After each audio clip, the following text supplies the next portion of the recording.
سورۃ النساء آیت نمبر 19۔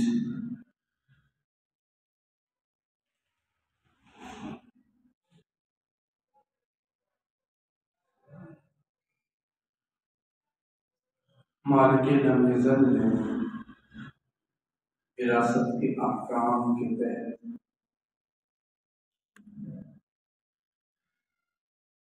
خواتین کے بارے میں خصوصی احکام کو بیان فرمایا اور عربوں کے ہاں جو بھی قباحتیں تھیں ان کی اصلاح کے لیے احکام نازل فرمائے۔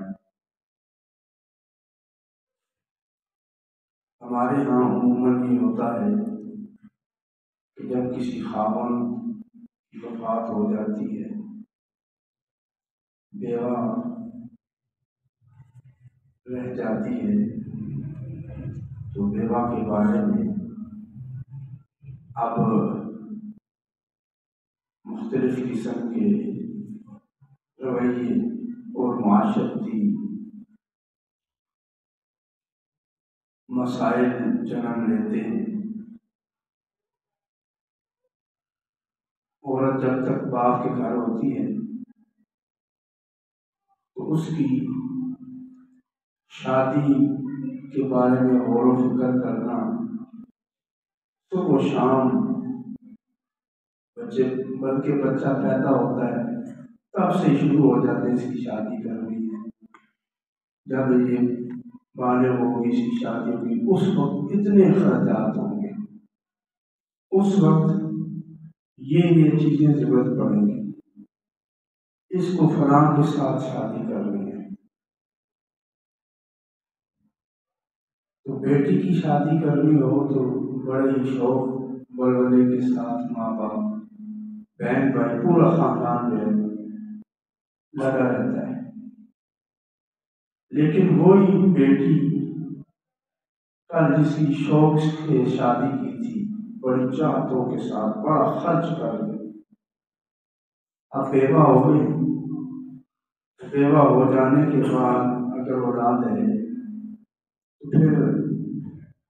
سب کا ذہن یہ ہوتا ہے بس یہ اسی اولاد کے ساتھ ہی لگی رہے، اب وہ دوسری شادی کی طرف نہ جائے۔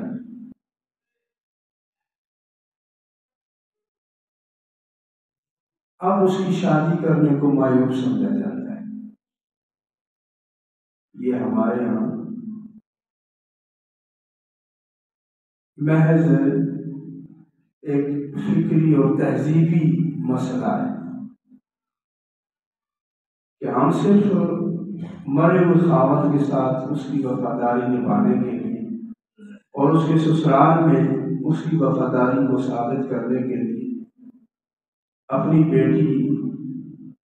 کی دوسری شادی کو ناپسند کرتے، لیکن عربوں کے ہاں اس کی محض وجہ یہ نہیں تھی۔ عربوں کے ہاں مالی معاملات اس بارے میں زیادہ اہمیت رکھتے تھے۔ اب بھائی کیا کرتا کہ اگر باپ نہیں اور بھائی کے ذمہ وہ آ گئی ہے بیوہ بہن، تو وہ اس کی جائیداد اور مال و متاع کو ہڑپ کرنے کے بہانے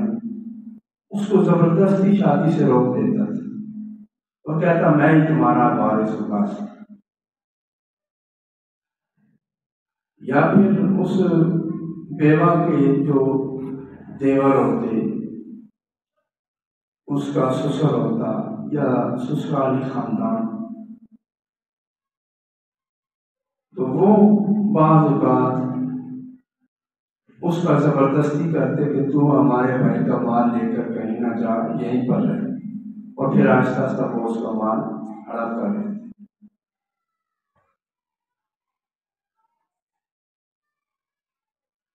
یہ مسئلہ بیوہ خواتین کے بارے میں انتہائی اہمیت کا حامل تھا، اور اللہ رب العزت نے اس مسئلے کو اس آیت میں سورۃ النساء کی آیت نمبر 19 میں کھول کر بیان کر دیا۔ فرمایا یا ایھا الذین آمنوا، اے ایمان والو، اللہ رسول پر تم ایمان لے آئے ہو تو اب اس ایمان کی اہمیت کو سمجھو۔ ایمان جب تم کفر چھوڑ کر ایمان کی طرف آ گئے ہو، اللہ رسول کو مان لیا ہے، تو اب اس طرف توجہ رکھو کہ تمہاری تہذیب، تمہاری زندگی، تمہاری معاشرت، تمہارا سماج سارا ایمان کے تحت ہونا چاہیے، کسی بھی شعبے میں بے ایمانی نہ ہو۔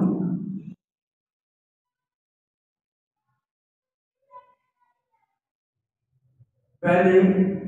ان کے ایمانی سٹیٹس اور ایمانی حیثیت کو واضح کیا کہ تم ایمان والے ہو،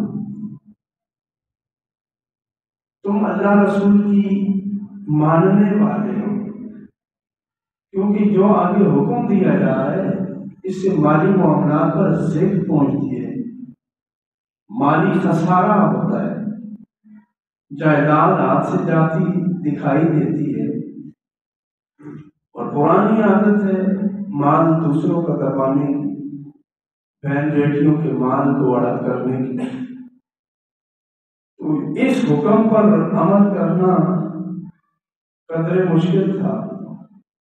اس لیے پہلے یہ ندا دی کہ اے ایمان والو، کہ ایمان والے جب اس خطاب کی لذت کو سمجھ جائیں گے تو ان پر عمل کرنا آسان ہو جائے گا۔ اس لیے فرمایا یا ایھا الذین آمنوا، اے ایمان والو، لا یحل لکم ان ترثوا النساء کرہا، تمہارے لیے یہ جائز نہیں، حلال نہیں ہے کہ تم عورتوں کے وارث بن جاؤ انہیں مجبور کر کے۔ عورتوں سے مراد بیوہ عورتیں ہیں، اپنے آباء و اجداد کی بیوہ، اپنے بھائیوں کی بیوہ، اپنی بیوہ بہنیں وغیرہ۔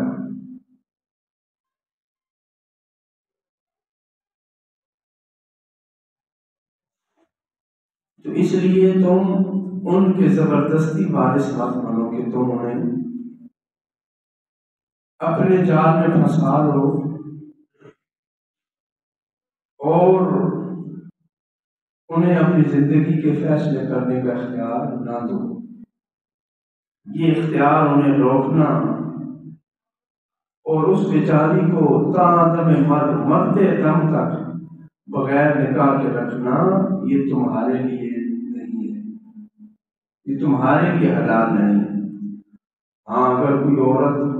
بیوہ ہے، وہ اپنی مرضی سے اپنے بچوں کے ساتھ پوری زندگی گزارنا چاہتی ہے تو وہ بڑی فضیلت والا عمل ہے، لیکن اس نیت سے ان کی شادی نہ کرنا، انہیں رخصت نہ کرنا، ان کا نکاح ثانی نہ کرنا، یہ جب مر جائیں گی تو ان کے وارث ہم ہی ہوں، کوئی اور ان کا وارث نہ ہو، نہ کوئی خاوند ہو، نہ کوئی نئی اولاد پیدا ہو کے وارث ہو جائے۔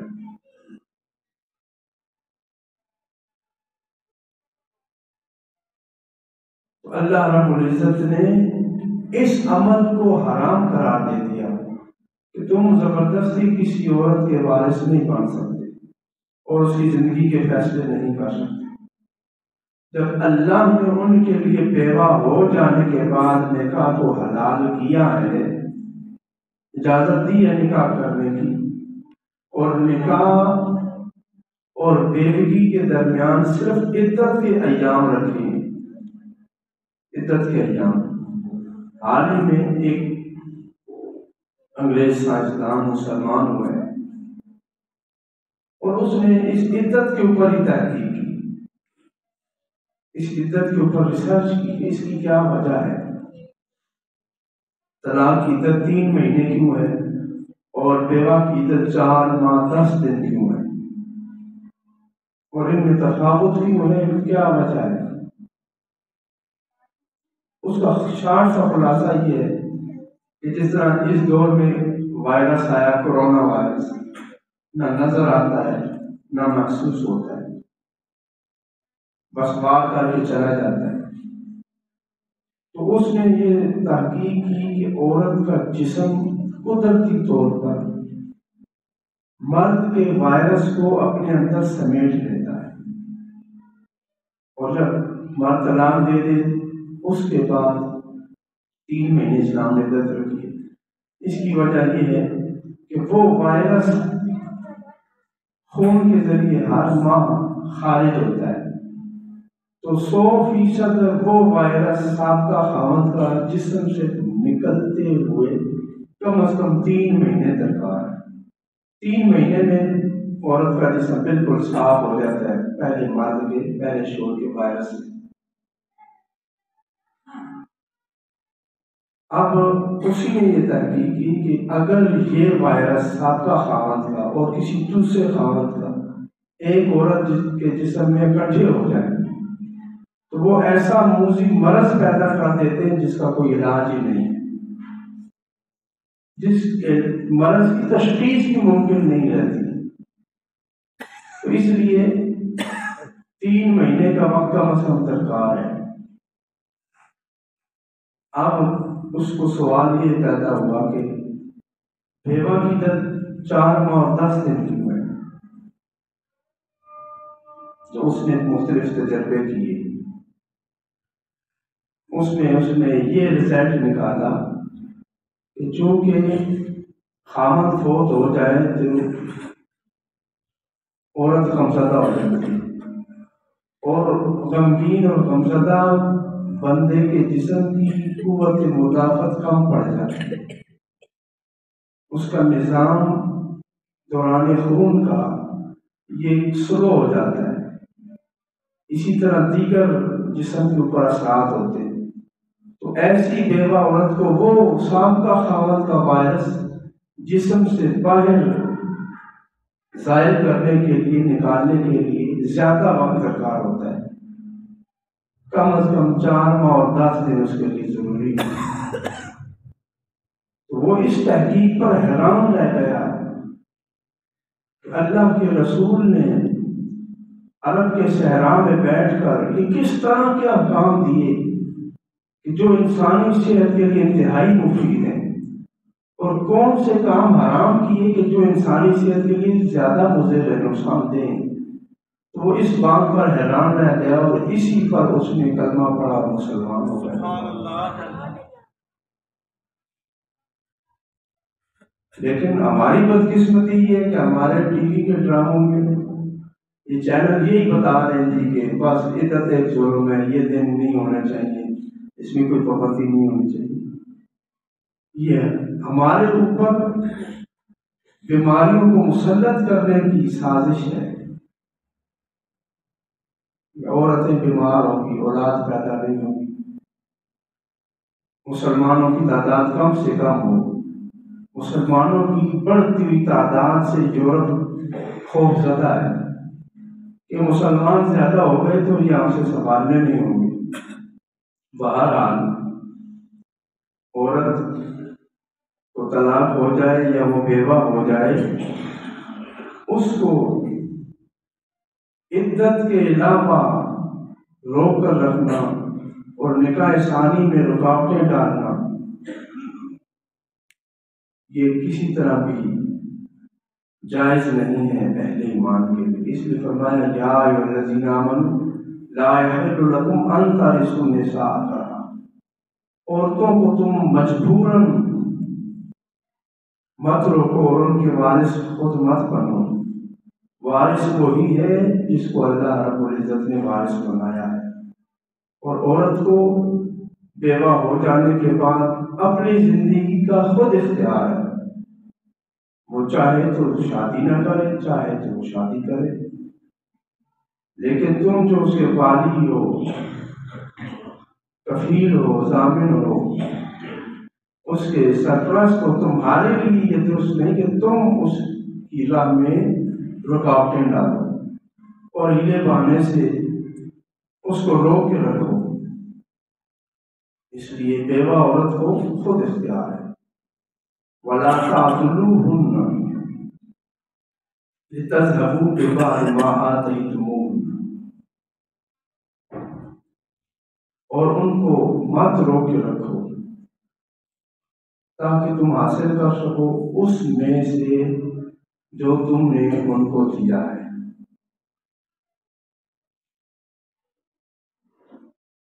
یعنی عورت پر دباؤ ڈالنا اس نیت سے کہ وہ اگر کوئی فیصلہ چاہتی ہے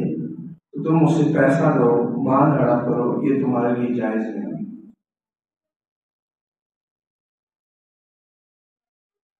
إِلَّا أَن يَأْتِينَ بِفَاحِشَةٍ مُبَيِّنَةٍ،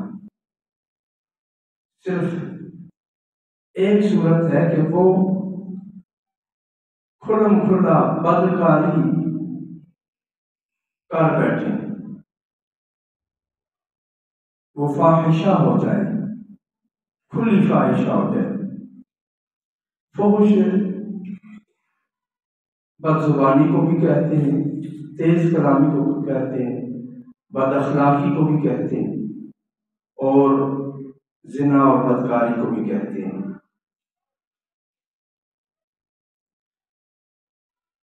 تو یہاں پر فحش سے مراد بدکاری نہیں بلکہ بد زبانی ہے،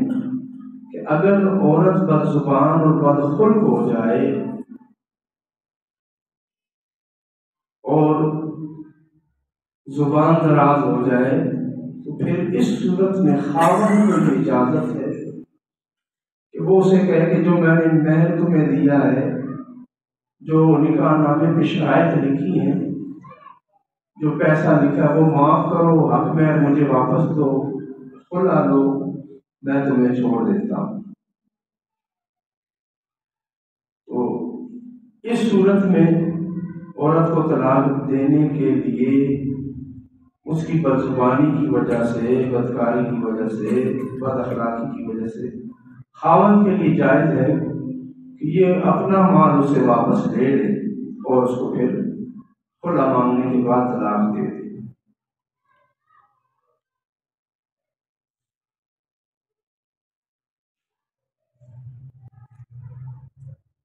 تو یہ آیات بالخصوص اس وقت صحابہ کرام رضوان اللہ تعالی علیہم اجمعین کے ہاں پیش آئیں اور یہ احکام نازل ہوئے. تو ان دونوں آیات میں، آیت کے ان دونوں جملوں میں یہ حکم دیا گیا کہ عورت پر تم زبردستی مت کرو، بیوہ عورت پر تم زبردستی مت کرو، اور جو پاک باز تمہاری بیوی ہے اس کا مال مت ہڑپ کرو. ہاں اگر وہ بد زبان ہے اور تمہارے ساتھ نہیں رہنا چاہتی پھر تم اسے اپنا مال واپس لے لو. بِبَعْضِ مَا آتَيْتُمُوهُنَّ، پھر بھی سارا مت لو، کہا بِبَعْضِ مَا آتَيْتُمُوهُنَّ، جو تم نے ان کو دیا ہوا ہے اس میں سے کچھ واپس لے لو، جتنا وہ آسانی سے واپس کر سکتی ہے وہ واپس لے لو. تو اس سے پتہ چلا کہ عورت پر دباؤ ڈالنا، مجبور کرنا یہ بھی حرام ہے، اور اس کو خواہ مخواہ کسی بیوی کو، پاک باز بیوی کو خرچے کے حوالے سے تنگ کر کے رکھنا، نان نفقہ نہ دینا، یہ بھی حرام ہے. مالی معاملات میں سے پریشان کرنا یہ بھی حرام ہے. اس لیے فرمایا لا یحل لکم، یہ تمہارے لیے حلال نہیں ہے بلکہ حرام ہے. تو عورت کے ساتھ فرمایا عاشروہن بالمعروف، کہ تم ان کے ساتھ سلوک کرو معروف. معروف یعنی نیکی کا سلوک کرو، گھر کے تمام معاملات میں ان کے ساتھ نیکی کا برتاؤ کرو، ان کے ساتھ تم مل جل کر رہو، ان پر سختی مت کرو. یہاں پر یہ ذہن بھی رکھیں کہ مرد کو عورت پر سختی کرنے کا اختیار ہے۔ بیوی کو تربیت دینا، اس کو تعلیم دینا، اسے اچھے اخلاق سکھانا، یہ مرد پر لازم ہے، اور اس تعلیم و تربیت میں وہ اس پر سختی بھی کر سکتا ہے، لیکن فرمایا عاشروہن بالمعروف، ان کے ساتھ معاشرت کرو، معروف یعنی نیکی کے ساتھ، نیکی کے ساتھ اس کے ساتھ رہو، اپنی بیوی کے ساتھ حسن سلوک کا معاملہ کرو، گھر کے معاملات یعنی گھر کے جتنے بھی معاملات آتے ہیں تدبیر منزل میں، کھانے کے حوالے سے، رہنے کے حوالے سے، سونے کے حوالے سے، لباس وغیرہ کے حوالے سے، کہ تم ان کے ساتھ نیکی کا معاملہ کرو، ان کو اللہ اور اس کے رسول کے احکام کی تعمیل کے لیے بھی وقت ہو، جو فرائض عورتوں پر لازم ہیں ان کے لیے تم ان کو چھوڑ کر رکھو، وہ وقت ان کو دو، یہ نہیں کہ صبح سے شام تک بیوی جو ہے اس کو صفائیوں پہ لگائے رکھا، برتن دھونے پہ لگائے رکھا، کپڑے دھونے پہ لگائے رکھا، اور نمازیں جو ہیں وہ قضا ہوتی جا رہی ہیں، نہ قرآن کریم کی تلاوت ہو رہی ہے، نہ دیگر احکام ہو رہے ہیں۔ تو فرمایا عاشروہن بالمعروف، حسن سلوک کے ساتھ ان کے ساتھ رہو۔ امام علوسی فرماتے ہیں حسن سلوک میں یہ بھی ہے کہ بیوی کو ایک خادمہ دی جائے تو اس کے ساتھ گھر کے کام کاج کرے، ملازمہ رکھی جائے، جتنا زیادہ تم اس کے ساتھ حسن سلوک کر سکتے ہو وہ کرو۔ عربوں کے ہاں بیوی کے ساتھ حسن سلوک کا معاملہ کم ہی کیا جاتا تھا، جیسا کہ گزشتہ آیات میں ان کی قباحتوں کا ذکر ہوا۔ تو اس لیے فرمایا عاشروہن بالمعروف، یہ عورت تمہارے خاندان کا ایک بنیادی حصہ ہے، اس لیے اس کے ساتھ نیکی کرو۔ فَإِن كَرِهْتُمُوهُنَّ، اگر تم ان بیویوں کو، اپنی بیوی کو ناپسند کرتے ہو، یعنی یہ ناپسندیدگی تبھی ہے کہ عورت کا چہرہ خوبصورت نہیں ہے، قد درست نہیں ہے، یا دیگر جسمانی عوارض کا وہ شکار ہے جو تمہیں پسند نہیں آتے، لیکن وہ تمہارے ساتھ محبت رکھتی ہے، خدمت کرتی ہے۔ اگر تم طبی طور پر ان کی کسی چیز کو ناپسند کرتے ہو، فَإِن كَرِهْتُمُوهُنَّ فَعَسَىٰ أَن تَكْرَهُوا شَيْئًا وَيَجْعَلَ اللَّهُ فِيهِ خَيْرًا كَثِيرًا، تو یہ بات ذہن میں رکھو کہ ہو سکتا ہے کہ تم کسی چیز کو ناپسند کر رہے ہو، لیکن اللہ نے اسی چیز میں تمہارے لیے خیر کثیر رکھ دیا ہے، کہ بظاہر تو وہ عورت بڑی بدصورت ہے، کالے رنگ والی ہے، یا پھر تعلیم و تربیت اس کے پاس نہیں ہے، یا پھر کوئی اس کی ایسی چیز ہے جو تم ناپسند کرتے ہو طبی طور پر، تو تمہاری ناپسندیدگی اگر تمہیں ہے ناپسندیدگی، تم صبر کر لیتے ہو، تو یہ ذہن میں رکھو کہ تم جب اپنی اس ناپسند چیز پر، ناپسند بیوی پر صبر کرو گے تو اللہ تمہیں اسی بیوی سے خیر کثیر عطا فرمائے گا، اسی بیوی سے خیر کثیر عطا فرمائے گا۔ ایک بزرگ تھے، ان کی بیوی بڑی ترشرو تھی، بڑی سخت مزاج تھی، ہر وقت لڑتی رہتی، تو وہ فوت ہو گئی۔ بندے نے سکھ کا سانس لیا کہ شکر ہے خدا کا کہ میری جان چھوٹی۔ اب دوستوں نے کہا تمہیں دوسری شادی کرواتے ہیں، سب نے کہا، لیکن اس نے کہا پہلے میں ایک عذاب سے نکلا ہوں، اب پھر میں اپنے اوپر عذاب مسلط کر لوں، یہ تو نہیں ہو سکتا۔ تو کہنے لگا باقی زندگی میں خلوت میں گزاروں گا، وحدت میں گزاروں گا، علیحدہ تنہائی میں۔ 3-4 ماہ گزر گئے تو وہ بزرگ عبادت کرتے رہے، سوئے ہوئے تھے، خواب میں دیکھا کہ آسمان سے فرشتے نازل ہو رہے ہیں، اتر رہے ہیں، اور وہ سارے اس پر لعنت کر رہے ہیں۔ ایک فرشتہ بھی لعنت کر رہا ہے، دوسرا فرشتہ بھی آ رہا ہے، وہ بھی لعنت کر رہا ہے۔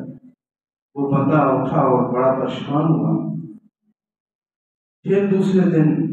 وہی منظر خواب میں دیکھا کہ فرشتے اتر رہے اور لعنت کر رہے ہیں۔ خواب میں پوچھنے لگا کہ کیا وجہ ہے؟ میں تو اللہ کی عبادت میں 24 گھنٹے گزار لیتا ہوں، آج 3-4 ماہ گزر گئے، میں اللہ کی عبادت و ریاضت میں لگا ہوا ہوں اور تم مجھ پر لعنت کیے جا رہے ہو، اس کی کیا وجہ ہے؟ تو فرشتوں نے جواب دیا کہ پہلے ہم آتے تھے اس دنیا میں روزانہ، اور جب واپس جاتے تھے تو تیری دیگر نیکیوں کے ساتھ بیوی کی بدخلقی پر تو جو صبر کرتا تھا، بیوی کی بدزبانی جو تو برداشت کرتا تھا، یہ نیکی بھی ہم تیری ساتھ لے کے جاتے تھے، اور تیری اس نیکی پر اللہ تیرے درجات بلند فرماتا تھا جو دیگر عبادات سے تجھے حاصل نہیں تھے۔ تو اب 3-4 ماہ سے تیرا وہ درجہ رکا ہوا ہے، بند ہے، اس لیے ہم یہ سمجھتے ہیں کہ تو بدقسمت شخص ہے کہ تیرے درجات کی بلندی رک گئی۔ تو بیوی اگر پاک باز ہو، اچھی زبان والی ہو، خدمت گزار ہو